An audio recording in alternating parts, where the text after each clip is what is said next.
નમસ્કાર, હું છું પ્રિયા અને તમે જોઈ રહ્યા છો જનતા કી જાણકારી ન્યૂઝ। નજર કરીએ આજના સમાચાર ઉપર। ધ્રાંગધ્રા ખાતે વસ્તી ગણતરી માટે 3 કર્મચારીઓની 3 દિવસીય ટ્રેનિંગ શરૂ।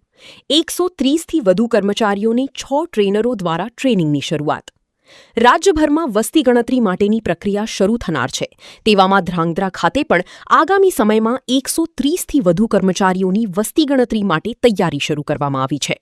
શહેરના કેએમ હાઈસ્કૂલ ખાતે શિક્ષકો, આઈટીઆઈ, પીજીવીસીએલ તથા આઈસીડીએસ વિભાગના 130થી વધુ મહિલા અને પુરુષ કર્મચારીઓને 6 ટ્રેનરો દ્વારા વસ્તી ગણતરી અંગે માર્ગદર્શન પૂરું પાડ્યું હતું, જેમાં વસ્તી એકદમ સરળતાથી વસ્તી ગણતરી કરવા માટે કર્મચારીઓને સમાજ કરવામાં આવી હતી।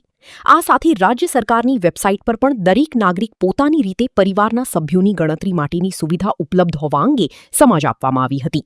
રિપોર્ટ હિતેશ રાજપરા, ધ્રાંગધ્રા।